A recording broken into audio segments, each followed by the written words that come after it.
My name is Epsiba Beulah. Before I was a Hindu girl doing a lot of idol worship, and I was like a completely traditional girl, like accepting what father says, what the elder says, and I was used to respect all those things. And after coming to the Lord, and I stopped the tradition. I completely stopped the tradition, and I just entered into the love and compassion of the Lord.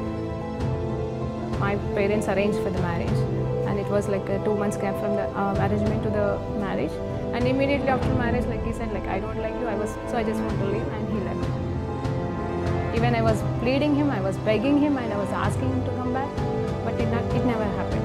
If he is not going to come to me, I want to die. If he is going to be separated from me, I should die. The day I was about to kill myself, I was watching a TV channel, and immediately she started like, here one girl is crying. You have been separated with your husband and you are planning to die now, but you are not going to do that. Immediately I called to one of my Christian friends, and she shared with me the gospel. On the spot, I accepted Lord as my Savior. The next moment, I felt free from the burdens and all kind of thoughts, and everything left me.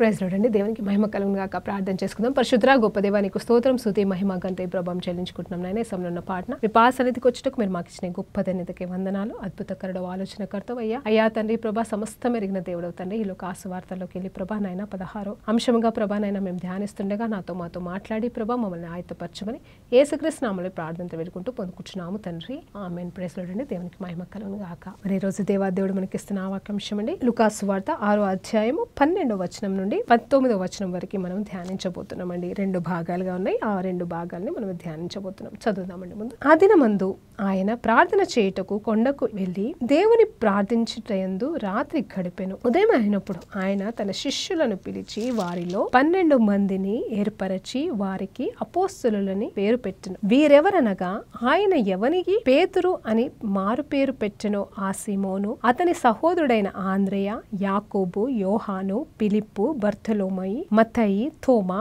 అల్ఫయి కుమారుడైన యాకోబును, జెలెతు అనబడిన సీమోను, యాకోబు సహోదరుడైన యూదా, ద్రోహియగు ఇస్కరియోతు యూదా అను వారు. ఆయన వారితో కూడా దిగివచ్చి మైదానమందు నిలిచినప్పుడు ఆయన శిష్యులు గొప్ప సమూహమును ఆయన బోధ వినుటకును తమ రోగములను కుదుర్చుకొనుటకు యూదయ దేశమంతటి నుండి, యెరూషలేము నుండి, తూరి సిదోనను పట్టణముల సముద్ర తీరముల నుండి వచ్చి బహు సమాజము అపవిత్రాత్మల చేత బంధింపబడిన వారు వచ్చి స్వస్థత నొందిరి. ప్రభావము ఆయన నుండి బయలుదేరి అందరినీ స్వస్థపరచుచుండెను గనక జనసమూహమంతయు ఆయనను ముట్టవలనని యత్నము చేసెను. దేవునికి స్తోత్రం కలుగును గాక. అయితే నిన్న మనం క్లుప్తంగా కొంచెం చదివి ఆపేసామండి. సో ఈ అధ్యాయములో మరి ఈ 12 మంది శిష్యులని పేరు పెట్టి పిలవడం అనేది జరుగుతుంది. అంటే వాళ్ళని ఆల్రెడీ పిలిచి ఉన్నాడండి, కానీ క్లుప్తంగా ఇక్కడ ఈ లూకా గారు రాస్తున్నారు. అసలు ఈ లూకా గారు ఎవరంటే ఆయన ఒక వైద్యుడండి. లూకా సువార్తని ఆయన రాసి ఉన్నాడు. ఆయన కూడా ఒక శిష్యుడే అండి. సో ఆయనకి ప్రేరేపించిన దాన్ని బట్టి ఆయన మరి రాస్తున్న ఈ మాటల్లో మనం ధ్యానించబోతున్నాం. అయితే ఒకానొక దినమున యేసు ప్రభు వారంట మరి కొండ మీదకి ఎక్కి తన ఒంటరి సమయాన్ని, అంటే తన ఒంటరిగా ప్రార్థన చేసుకుంటూ రాత్రంతా కూడా ప్రార్థన గడిపిన తర్వాత నెక్స్ట్ డే వచ్చి ఏం చేశాడంట, తన శిష్యులను పిలిచి, ఎవరిని పిలిచాడండి? శిష్యులని. ఆల్రెడీ ఏర్పాటు చేసుకున్నాడు, ఒక్కొక్కరిని పిలుస్తా ఉన్నాడు, ఎన్నుకుంటున్నాడు. మరి మనము ఆల్రెడీ నలుగురి గురించి రాయబడింది మొదటిగా ఇదే సువార్తలో, తర్వాత మత్తయి గురించి రాయబడింది, అలాగే మిగతా సువార్తలో మిగతా వాళ్ళని ఎలా పిలిచాడు అనేది రాయబడతా ఉంటుంది. ఫిలిప్పుని ఎక్కడి నుండి పిలిచాడు, బర్తలోమని ఎలా పిలిచాడు అనేది మనము చూస్తూ ఉంటామండి. అయితే అవన్నీ మనం ఇప్పుడు ధ్యానించలేదు. కానీ సో ఇక్కడ చూస్తే ఈ 12 మంది శిష్యులని ఏర్పరచంట. మొదటిగా పిలిచి ఉన్నాడు. అవును కదండి, మనము చదువుతూ ఉంటాము. ఆయన ఏర్పాటు చేసుకున్న వారిని పిలుస్తాడు, పిలిచిన తర్వాత ఆయన జస్టిఫై చేస్తాడు, జస్టిఫై చేసినాక శాంటిఫై చేస్తాడు, ఆ తర్వాత మహిమపరుస్తాడు అన్నట్టుగా. సో ఈ 12 మంది శిష్యులని ప్రత్యేకంగా ఆయన ఎన్నుకున్నాడు. 3.5 సంవత్సరాలు ఆయన వారికి సపరేట్గా స్పెషల్గా తర్ఫీదు ఇవ్వాలని ముందుగా నిర్ణయించున్నాడు. కాబట్టి ఇంకా వీరిని ముందుగా పిలుస్తున్నాడు. పిలిచి ఏమంటున్నాడు తెలుసా? వారికి అపోస్తలు అని పిలుస్తున్నాడు. హల్లెలూయా, దేవునికి స్తోత్రం కలుగును గాక. అక్కడ యాక్చువల్ అంటే ఏమని అంటే వారికి అపోస్తలని పేరు పెడుతున్నాడంట. యాక్చువల్గా వాళ్ళెవరు? మొదటిగా శిష్యులండి. మీరు జాగ్రత్తగా వినండి. ఈ లోకంలో ఈ డినామినేషన్ వ్యవస్థని నేను సపోర్ట్ చేస్తానా చేయనానికి కాదు, కానీ మనల్ని దేవుడు ఏ రకంగా పిలుస్తున్నాడు, వాట్ ఈజ్ అవర్ కాలింగ్ అనేది, మనం ఏ పేరు పెట్టుకుంటున్నాము, ఏ పేరు ప్రకారంగా జీవిస్తున్నాము అనేది ప్రాముఖ్యమైనదండి. నిజమే, సంస్థలు కలిసి సేవకులకున్న తలాంతులను బట్టి, వారు చేస్తున్న పరిచర్యని బట్టి వారు ఖచ్చితంగా పేర్లు పెట్టొచ్చు, బిరుదులు ఇవ్వచ్చు, డాక్టరేట్లు చేయవచ్చు, చదివిన దాన్ని బట్టి, థియాలజీని బట్టి, వారికి ఉన్న పిహెచ్డీని బట్టి, let them get degrees what ever that. But ఇక్కడ ఎవరికి అపోస్తలులు అనే పేరు ఇస్తున్నాడు అనేది ఈరోజు మీరు ధ్యానించవలసిందిగా, మరి జ్ఞాపకం చేసుకోవాల్సిందిగా చెప్తున్నాను. ఆఫ్ కోర్స్ నేను ధ్యానిస్తున్నాను, నాతో పాటుగా మీరు ధ్యానించండి. వీళ్ళెవరండి? మొదటిగా చూస్తే 5 నుండి 6 వరకు వాళ్ళు మొత్తం చదువు రాని జాలర్లుగా ఉన్నారు. కొంతమంది చదివే రాని వాళ్ళు ఉన్నారు. జాలర్లు అవునో కాదో కాదు. మాథ్యూ ఎవరు? ట్యాక్స్ కలెక్టరే ఉన్నాడు. సరే, అతనికి ఏమన్నా కొంచెం చదువు జ్ఞానం ఉండొచ్చు. మిగతా కొంతమంది కొంచెం విద్వాంసులు ఉన్నారు, అంటే ధర్మశాస్త్రాన్ని గురించి చదివిన వాళ్ళు, ధ్యానించిన వాళ్ళు కొంతమంది ఉన్నారు. సో అన్ని రకాల వాళ్ళు ఉన్నారు. 12 మంది ఉన్నారు. వాళ్ళ వయసు ఎక్కువ తక్కువ ఉండొచ్చు, సేమ్ ఏజ్ అని ఎక్కడ రాయబడింది, వాళ్ళ వయసుని గురించి ఎక్కడ చెప్పబడట్లేదు. అయితే ఇక్కడ ఈ 12 మందిని పిలిచి ఏంటంటే వాళ్ళ చదువుని కాదు, వాళ్ళ జ్ఞానాన్ని కాదు, హల్లెలూయా, వారికి వచ్చిన వృత్తి నుండి కాదు, కానీ వాళ్ళని 12 మందిని ఆయన ఏర్పాటు చేసుకుని ఆయన పెడుతున్న పేరు ఏంటంటే అపోస్తలులు. దేవునికి స్తోత్రం కలుగును గాక. అపోస్తల్స్ అని పిలుస్తున్నారు. The strange great name. అది అవునండి, అవును, మనకి క్రిస్టియన్ డాక్ట్రిన్లో అది ఒక పెద్ద పేరుగా ఉంటుంది. అది ఇప్పుడు మనం ఏదో చదివితే, ఏదో సాధిస్తే, ఏదో డిగ్రీలు చేస్తే, ఎగ్జామ్స్ రాస్తే, పాస్ అయిపోతే, లేకపోతే ఏమేమో చేస్తే ఇచ్చే డిగ్రీ, దేవాది దేవుడు వాళ్ళని కేవలం పిలిచి వాళ్ళకు ఆ పేరు పెట్టి ఉన్నాడు. దేవునికి స్తోత్రం కలుగును గాక. మనకి పిలుపు ముఖ్యమండి. మనం ఏ పేరుతో పిలువబడుతున్నామని కాదు, ఏ బిరుదు మనకున్నదని కాదు, కానీ మనల్ని దేవుడు ఎలా పిలిచాడు, ఏ పిలుపుతో పిలుస్తున్నాడు అనేది ప్రాముఖ్యమైనది.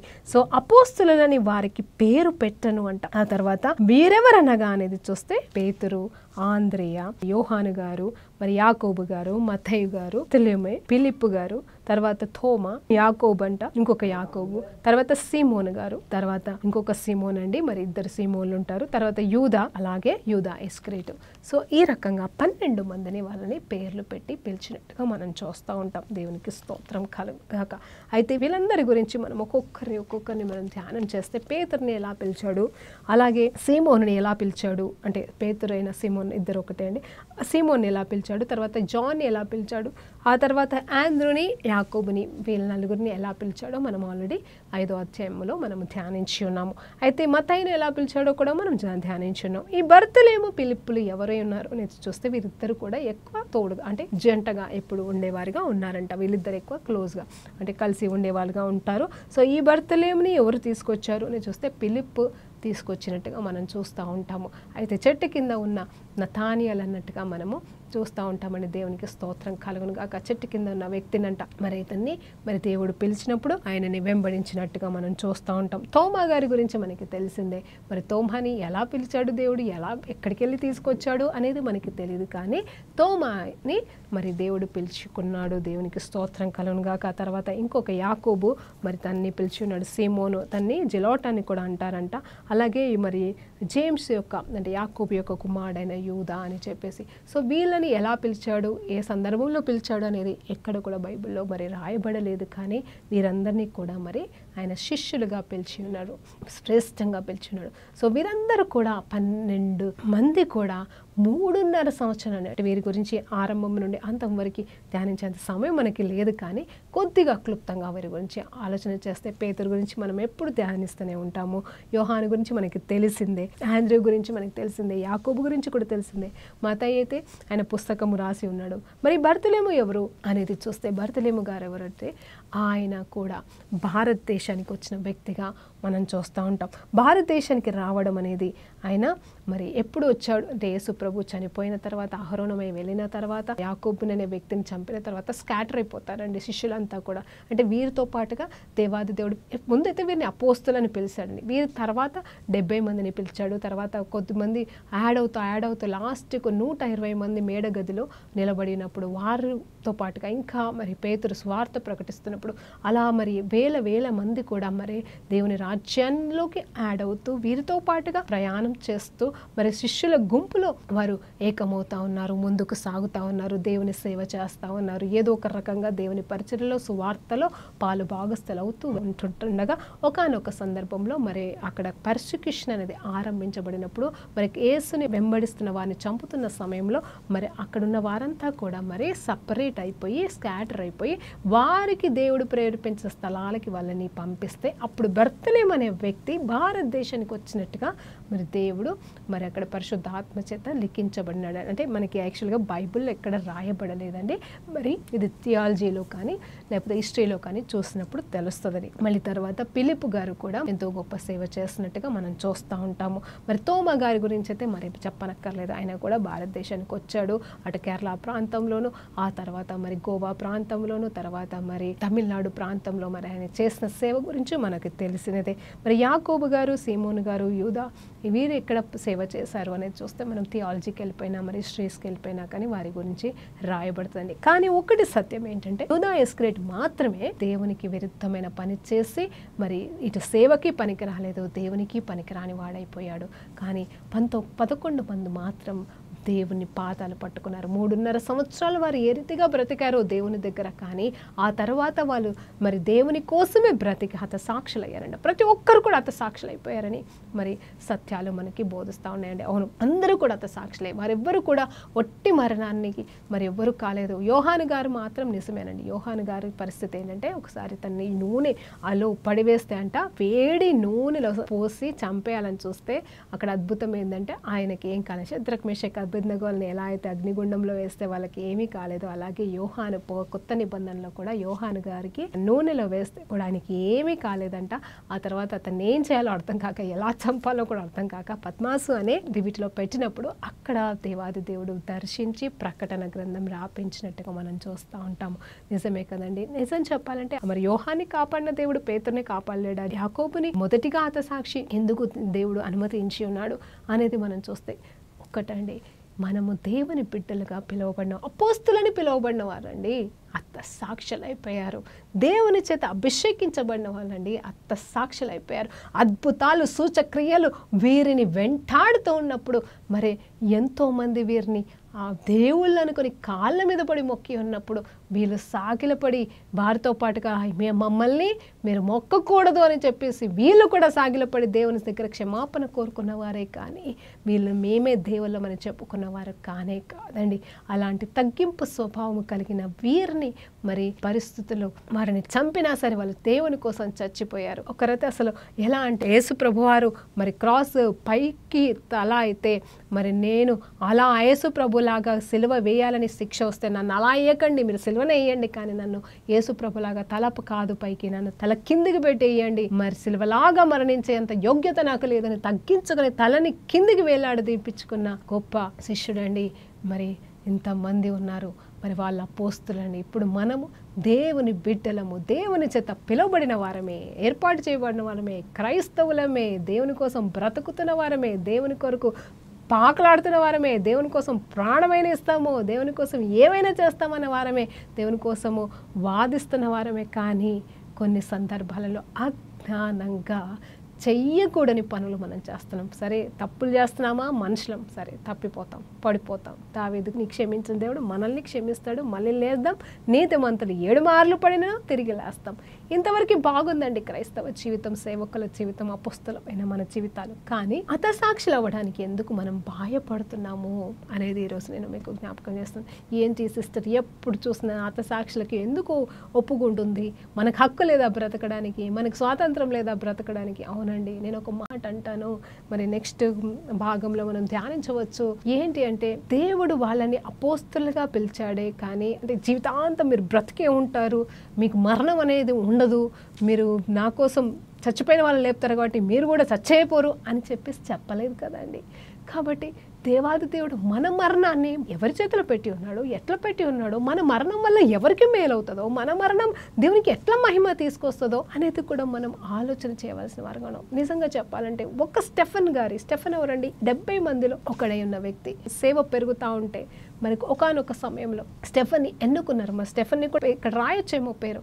మరి అతన్ని రాళ్లతో కొట్టినప్పుడు ఆయన ఏమంటున్నాడండి, నిజం చెప్పాలంటే అభిషేకించబడినవాడు, ఆత్మచేత నింపబడినవాడు, పరలోక దర్శనాన్ని చూస్తున్నవాడు మరణాన్ని జయించలేడా? మరణాన్ని నుండి దేవాది దేవుడు స్టెఫెన్ని కాపాడలేడా అంటే కాదండి. అది అవసరం ఆ సమయంలో. ఆ మరణము పౌలు భక్తుడిని అంటే సౌలు అని పిలువబడుతున్న పౌల్ని మార్చడానికి ఆయుధంగా ఆ మరణం అనేది పనికొచ్చింది.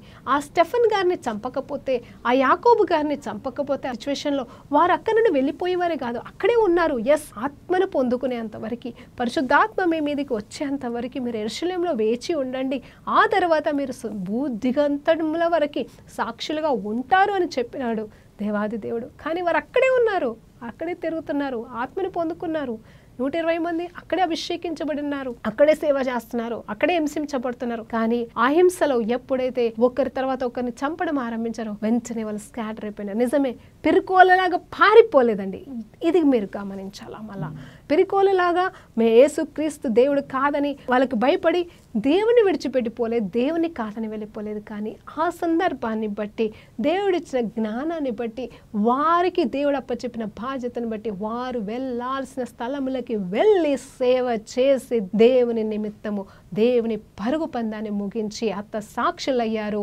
అపోస్తల వీర మరణానికి మరి వాళ్ళు పేర్లు పెట్టుకున్నారు. దేవునికి స్తోత్రం కలుగును గాక. నిజం చెప్పాలంటే వాళ్ళకి పేర్లు అపోస్తులని ఎప్పుడు వాళ్ళకి తెలుసా అండి? మరణించిన తర్వాత, వాళ్ళు దేవుని కోసం చనిపోయిన తర్వాత వాళ్ళకి పేర్లు పెట్టాలి. కానీ దేవుడు ముందుగానే పెట్టి ఉన్నాడు. అవునండి, అపోస్తులు అంటే దేవుని అనుసరించువారే అండి. అందరికీ ఆ పేరు రాకపోవచ్చు, అందరూ ఆ పేరు చేత పిలువబడ్డానికి ఇష్టపడకపోవచ్చు. కానీ నిజం చెప్పాలి అంటే దేవుడు తన శిష్యులని పిలిచినట్టుగానే మనల్ని కూడా పిలుస్తున్నాడు. శిష్యులని అపోస్తులని పేరు పెట్టాడంట. నెక్స్ట్ నేమ్ అంటే it's like A second name, ఒక ముద్దు పేరు, లేకపోతే వాళ్ళకంటూ ఇవ్వబడిన ఒక బిరుదు. దేవునికి స్తోత్రం కలుగును గాక. అయితే ఇంతమంది అపోస్తులు ఉన్నారు అంటే దేవుణ్ణి అనుసరించేవారు, దేవుని కోసం బ్రతకాలని తీర్మానం తీసుకున్న వారందరం కూడా అపోస్తులమని జ్ఞాపకం చేస్తున్నాను. అంటే ఇక్కడ ఐఎమ్ నాట్ టాకింగ్ అబౌట్ బిరుదుల గురించి చెప్పట్లేదు, కానీ సాక్షులుగా మార్చబడిన వారు దేవుని బిడ్డలుగా ఉన్నారని మరి మీకు చెప్తున్నానండి. దేవునికి స్తోత్రం కలుగును గాక. ఈ అంత్యకాలంలో మనకి ఎన్నో వస్తాయి. అవును, ఎన్నో శోధనలు వస్తాయి, ఎన్నో శ్రమలు వస్తాయి, ఎన్నో ఇబ్బందులు వస్తాయి, ఎన్నో జరుగుతాయి. మీరు నా నామ నిమిత్తం హింసించబడతారు, నా నిమిత్తము మిమ్మల్ని చంపివేస్తారు. అంత మాత్రమే కాదు, మీకు ఏ మాట ఇవ్వాలో నేను సహాయం చేస్తాను, మీ నోటిలో నేను ఆ మాట పెడతాను, మీరు భయపడకండి. మీరు అధికారులు ఎదుట నిలబడాల్సిన పరిస్థితి వచ్చినప్పుడు మీకు ఏ మాట నేను పెడతాను ఆ మాటతో మీరు మాట్లాడొచ్చు అనే ఒక ధైర్యం చెప్తున్నాడు. కాపాడే సిచ్యువేషన్స్ ఉంటాయి. పౌలు భక్తుడిని ఎన్నిసార్లు చంపాలని చూశారండి, ఎన్నిసార్లు మరణ శిక్షకు అప్పచెప్పి ఉన్నారు, ఎన్నిసార్లు మరి సాతాను శోధనలతోటి ఆయన పడిపోయి ఉన్నాడు, ఎన్నిసార్లు సముద్రంలో మరి చనిపోవడానికి సంసిద్ధమైపోయాడు, అంటే చచ్చిపోయే సిచ్యువేషన్లోకి వెళ్ళిపోయాడు, అంటే మరణ అంచుల వరకు వెళ్ళిపోయాడండి. ఆకలి మరణాలు, అలాగే మరి అనారోగ్య పరిస్థితులు, మరి ప్రకృతి వలన కూడా మరణ స్థితి దాకా వెళ్లాల్సి వచ్చింది. కానీ దేవుడు తన పట్ల కలిగి ఉన్న ప్రణాళిక నిమిత్తము ప్రతి దగ్గర కాపాడుకుంటూ వచ్చినాడు. నేనేం చెప్తున్నాను అంటే కాపాడబడాల్సిన సమయం వస్తే దేవుడే మనల్ని కాపాడుతాడు.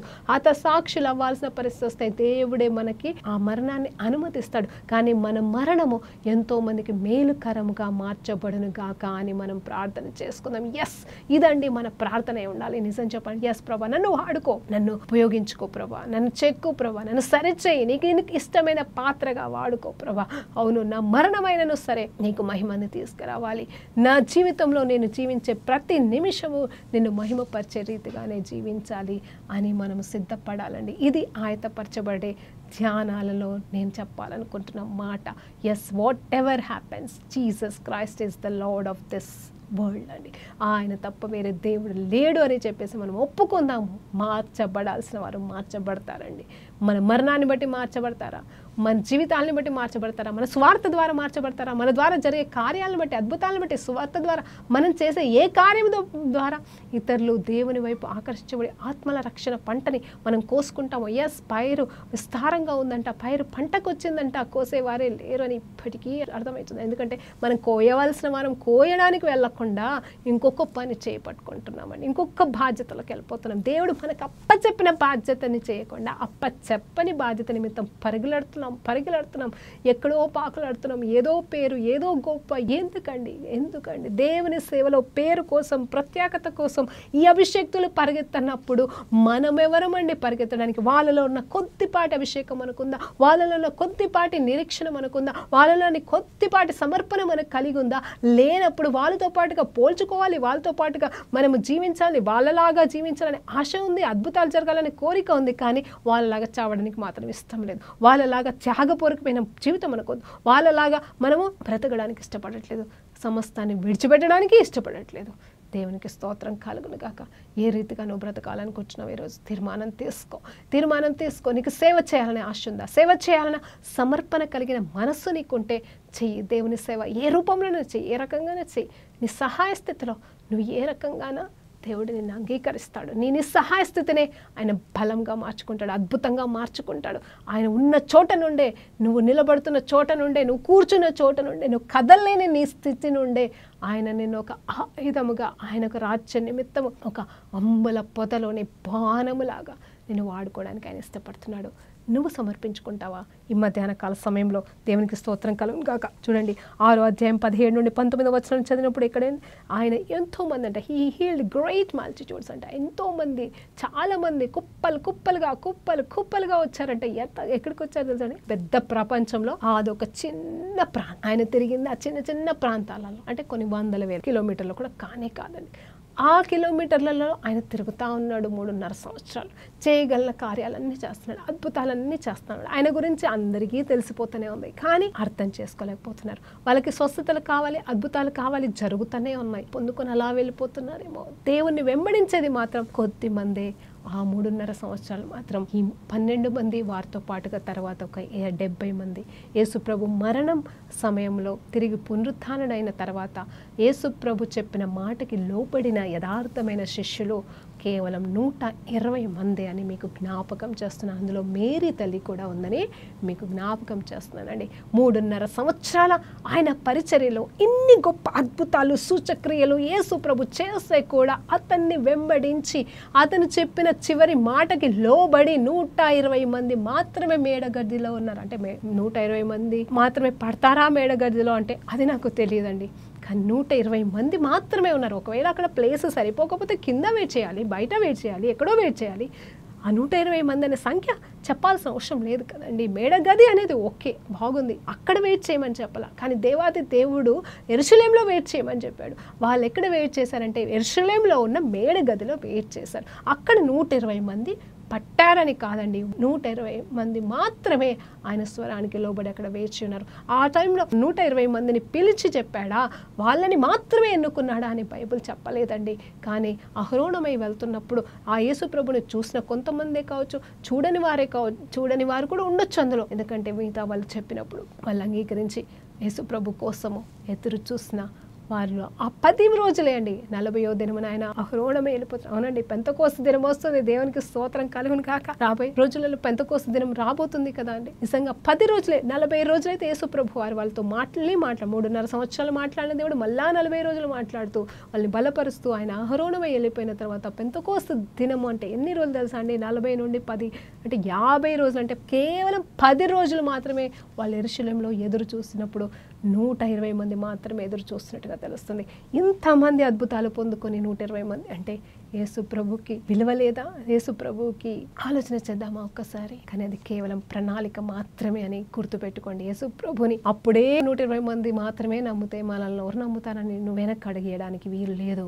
అదే యేసు ప్రభు మాటలను బట్టి 120 మంది వచ్చి ఉండొచ్చు. కానీ యేసు ప్రభు మాటను నమ్మి నిలబడి మాట్లాడినప్పుడు పేతురు మాట్లాడితే 3,000 మంది ఆకర్షించబడలేదా? తర్వాత అద్భుతము జరిగినప్పుడు 5,000 మంది ఆకర్షించబడలేదా? నేనేమంటున్నానంటే యేసు ప్రభు వారు ఎంత చెయ్యాలని వచ్చారో అంతే చేశారని దేవునికి స్తోత్రం కలుగును గాక. Those are the sample works. అద్భుతాలు చూపించాడు, ఇలా మీరు చేయండి అన్నాడు. ఇదిగో ఇలా మనుషులను మిమ్మల్ని వెంబడిస్తారు, నన్ను వెంబడిస్తారు, ఇలా ఉంటుంది అని చెప్పేసి బోధించి జస్ట్ టేస్ట్ అన్నమాట, టేస్ట్ మాత్రమే, రుచి మాత్రమే చూపించే పరిచర్య దేవుడు చేశాడు. ఎందుకంటే అది కేవలం తర్వాత సేవ ఎట్లా చేయాలని తర్ఫీదు మాత్రమే 120 మందికి యేసు ప్రభు వారు చూపించి వెళ్ళారు. కానీ నిజం చెప్పాలంటే ఆయన వచ్చిన మెయిన్ కార్యం సంపూర్ణం చేశాడు. ఏంటంటే ఆయన ఇక్కడే ఉండే ప్రపంచాన్ని అంతా కూడా రక్షించుకొని పోవచ్చు కదండి, కాదండి, అందరినీ మార్చవచ్చు కదండి, అది మనకు అప్పచెప్పి ఉన్నాడు. అందుకే మొదటగా ఈ 12 మందిని ఏర్పాటు చేసుకుని, వాళ్ళ ద్వారా ఇంకా ఏర్పాటు చేసుకుని, వాళ్ళ ద్వారా 120 మందిని ఏర్పాటు చేసుకుని, వాళ్ళ ద్వారా వేల లక్షల మందిని ఏర్పాటు చేసుకుని, ఇప్పుడు కోట్ల మందిని ఏర్పాటు చేసుకుని ఎంతో మందిని పరలోక వారసులుగా చేయడానికి మనల్ని ఆయన వాడుకోవాలనుకుంటున్నాడు. నువ్వు ఉంటావా ఆయన అంబల పొదలోని బాణములాగా, ఆయన చేత నల్లగొట్టబడుటకు, ఆయన చేత తర్ఫీదు పొందుకుంటకు, ఆయన చేత సిద్ధపరచబడుటకు నువ్వు సంసిద్ధంగా సమర్పించుకుంటావా? ఈరోజు అన్ని విడిచిపెడతావా దేవుని కోసం? ముందుగా పాపాన్ని విడిచిపెట్టు, ముందుగా నీ సొంత ఆలోచనలు విడిచిపెట్టు, ముందుగా నీ తలంపులని పక్కకు పెట్టేసి ఆయన చెప్పినట్టుగా యెరూషలేము అనే యథార్థమైన స్థలంలో నువ్వు నిలబడతావా అంటే అక్కడ యెరూషలేమని కాదండి, నీ దేవుని సన్నిధిలో కనిపెడుతూ ప్రభువా నేనేం చేయాలి, ఏం చేయగలను, నువ్వు చెప్తావా, లేకపోతే నేను చేసే పనిలో నాకు తోడుగా ఉంటావా అని చెప్పేసి నువ్వు ముందుకు సాగితే దేవుడు నిన్ను గొప్పగా వాడుకుంటాడు. దేవునికి స్తోత్రం కలుగును గాక. ప్రతి ఒక్కరు కూడా అత సాక్షులు అయ్యారండి. దేవునికి స్తోత్రం కలుగును. దేవుని చిత్తం అయితే ఒకరోజు రాబోయే కాలంలో వీళ్ళందరి గురించి ఒక్కరోజు ఒక్కొక్కరి గురించి ధ్యానిద్దాము. దేవుని మనకి సమయం ఇస్తే క్లుప్తంగానే మీకు చెప్తున్నాను చూడండి. ఎంతమంది వాళ్ళందరూ అన్ని రకాల వ్యాధులు కలిగిన వాళ్ళని 12 మంది శిష్యులని అభిషేకించాడు. వాళ్ళకి అపోస్తులను పిలిచి వాళ్ళ ద్వారా అద్భుతాలు చేయడానికి మళ్ళా ప్రతిష్ఠిస్తాడని ఇంకా మళ్ళీ ఉంది. నెక్స్ట్ మనం ధ్యానించబోతున్నాం. అయితే ఇక్కడ ఏంటంటే యేసు ప్రభు ఉన్న చోట ఎక్కడ యేసు ప్రభు ఉంటే అక్కడికి రైనైతే ఒక ఊరు అనుకుంటూ వెళ్ళిపోతా ఉన్నాడు. తర్వాత మరి ఎంతోమంది యేసు ప్రభుని గురించి తెలుసుకొని యేసు ప్రభు చేస్తున్న కార్యాలు వింటూ ఆయన దగ్గరకు వస్తూ అందరూ కూడా స్వస్థపరచబడుతున్నారు. అంత మాత్రమే కాదు, ఎవరెవరైతే అన్క్లీన్ స్పిరిట్స్ అంటే అపవిత్రమైన ఆత్మల చేత పీడింపబడుతున్నారో వారందరూ కూడా వచ్చి స్వస్థత పొందుకుంటున్నారు, విడుదల పొందుకుంటున్నారు. అంత మాత్రమే కాదు, మరి ఎంతోమంది అతన్ని ముడితే చాలని చెప్పేసి ముట్టుకుంటున్నారు. ఆయనను ముట్టి స్వస్థత పొందుకొని ఆయన దగ్గర నుండి వెళ్ళిపోతున్నారు. దేవునికి స్తోత్రం కలుగును గాక. ఈ లిస్టులో క్రైస్తవులమైన మనం ఉంటే లాభం ఏంటి? అన్యులంటే తెలియకుండా ఉన్నారేమో. మనము కూడా అద్భుతాల కోసం, సూచక్రియల కోసం, స్వస్థతల కోసం, ఆశీర్వాదాల కోసం దేవునికి స్తోత్రం కలుగును గాక. ఆ రీతిగా మనం బ్రతికిన జీవితాలు చాలని దేవుని పేరిట ఈరోజు బ్రతిలాడుతున్నాను మిమ్మల్ని. మనము దేవునికి అపోస్తలులుగానే ఉందాం. ఎందుకంటే ఆయన పేరు పెట్టి పిలిచినవాడు, ఆయన ఏర్పాటు చేసుకున్నాడు. ఆయన ఆనాడు ఆ 12 మంది శిష్యులని ఏర్పాటు చేసుకున్న దేవుడు ఈరోజు మనల్ని కూడా అపోస్తలుగా పిలుస్తున్నాడు. మనము విడిచిపెట్టి లోకంలో జీవించాల్సిన రీతిగా జీవించకుండా పరలోక వారసులుగా జీవిస్తూ ఈ లోకంలో బ్రతుకుదామా? హల్లెలూయా. దేవునికి మహిమ కలుగును గాక. మన ద్వారా ఎన్ని అద్భుతాలు జరగని, ఎన్ని ఆశ్చర్యకార్యాలు జరగని పేతురు, యోహాను 12 మంది శిష్యుల్లాగా అంత సాక్షులు అవుదామా? అవును, యూదా ఇస్కరియోతు అయితే తను కోల్పోయాడు. నేను నమ్ముతున్నాను యూదా ఇస్కరియోతు స్థానంలో 12వ వ్యక్తిగా దేవుడు పౌలు గారిని పెట్టి ఉన్నాడు. అదందరికీ తెలిసిన సత్యమే. పౌలు కూడా ఒంటరి పోరాటం అండి. పౌలుదైతే వీళ్ళందరూ నాకు ఇద్దరు అలవాటు ఫస్ట్లో. తర్వాత ఎవరి ప్రణాళికను బట్టి వాళ్ళు స్కాటర్ అయిపోయి ఒక్కొక్కరు వెళ్ళిపోయి పరిచర్యని తుదముట్టించేశారు, హతసాక్షులు అయిపోయారు. పౌలు భక్తుడైతే నిజమే ఫస్ట్లో ఒంటరి పోరాటమే చేశాడు. కొంతమంది సహాయం చేస్తూ ఉన్నారు, కొంతమంది నడిపిస్తూ ఉన్నారు. తర్వాత తను కూడా వెళ్ళాల్సిన మార్గంలో ఒంటరిగానే తను పరుగు పందాన్ని ముగించేశాడు. దేవుని పేరిట ఒక చిన్న సాక్ష్యం అండి ఈ ముగింపులో. ఈ గాస్పెల్ టీవీ పరిచర్య అండి మరి ప్రాముఖ్యంగా 7వ సంవత్సరం ముగించుకొని దేవుని నామంలో మే 1, 2024 8వ సంవత్సరపు టీవీ పరిచర్యలో అడుగు పెట్టబోతున్నానని అందరి బట్టి దేవునికి స్తోత్రం మహిమ కలుగును గాక. నాకేదో ఉందని కాదు, నాకు డబ్బులు ఉన్నాయని కాదు, ఆస్తి ఉందని కాదు, అంతస్తుందని కాదు, సపోర్ట్ ఉందని కాదు, మరి ఏది ఉందని కాదు, కానీ ఒక్క టీవీ ప్రోగ్రాం ద్వారా రక్షించబడిన నేను 7వ సంవత్సరం మరి కొనసాగిస్తున్నానంటే కేవలం దేవుని కృప. ఎంతో మంది తల్లిదండ్రుల ప్రార్థన, ఎంతో మంది చేస్తున్న ప్రార్థన సపోర్ట్ అండి. అంత పెంచి ఇంకేమీ కాదు. ఆయన ఉన్నత ప్రణాళిక. నిజమే అండి, నేను ఒకటి అంటాను ఎప్పుడు కూడా, 7 సంవత్సరాలు నేను చేసిన ఈ టీవీ పరిచర్య ద్వారా దేవుని రాకడ ఆలస్యమైతే 7 తరం వరకైనా ఈ మెసేజ్లన్నీ కూడా మరి మనుషులకి అంది వాళ్ళు రక్షణలోకి వస్తే అంతకన్నా గొప్ప ధన్యత లేదు. నా మరణమైన నా జీవమైన దేవుని కొరకే అని చెప్పేసి నమ్ముతూ సమర్పించుకుంటున్నానండి. మరి అందరిని బట్టి కూడా దేవునికి స్తోత్రం కలుగును గాక. ఈ ముగింపులో ఈరోజు ఈ రీతిగా మరి దేవాది దేవుడు మరి ఈ శిష్యుల గురించి కొద్దిపాటిగా మరి మాట్లాడడానికి దేవుడు ఇచ్చిన ధన్యతకై వేల కోట్ల వందనాలు తెలియజేసుకుంటూ యేసుక్రీస్తు నామములో సమర్పిస్తున్నానని ప్రార్థన చేసుకుందాం. పరిశుద్ధ గొప్ప దేవా నీకు స్తోత్రం అయ్యా. నిజమే తండ్రి అయ్యా, నేను ఏ శిష్యులతో పాటుగా మమ్మల్ని కూడా పిలిచి ఉన్నావు తండ్రి. ఏ పాటి వారము తండ్రి అయ్యా, ఏ పేరు పెట్టి పిలిచినను ప్రభా, నువ్వైతే మమ్మల్ని నీ దాసులుగా, సేవకులుగా, సేవకురాలుగా, నీ బిడ్డలుగా, నీ ప్రాణప్రియులుగా పిలుచుకొని ఏర్పాటు చేసుకున్నావు, అభిషేకించావు. ఆ ప్రభా నైనా తండ్రి నువ్వు అభిషేక్తుడవు, నీ అభిషేకాన్ని మాకిచ్చి నీ కొరకు ప్రభా నైనా వెళ్ళమని చెప్పేసి శిష్యులుగా చేసుకున్న తండ్రి అయ్యా మమ్మల్ని జ్ఞాపకం చేసుకోండి తండ్రి, మమ్మల్ని ఆయత్తపరచండి అయ్యా. నీ రాకడికి మేము ఎంతమందిని సిద్ధపరచాలో ఆ రీతిగా మమ్మల్ని సిద్ధపరిచి ఇంకను బహుబలంగా వాడుకొని అంత్యకాలంలో తండ్రి ప్రభా నీ కోసం పనికొచ్చే పనిముట్లుగా మమ్మల్ని వాడుకోమని, నీ అంబుల పొదలని బాణముగా జీవించే భాగ్యాన్ని ప్రభా ప్రతి బిడ్డకి దయచేయమని యేసుక్రీస్తు నామములో ప్రార్థన సమర్పిస్తున్నాను తండ్రి. ఆమేన్. ప్రైజ్ లార్డ్ అండి. దేవునికి మహిమ కలుగును గాక.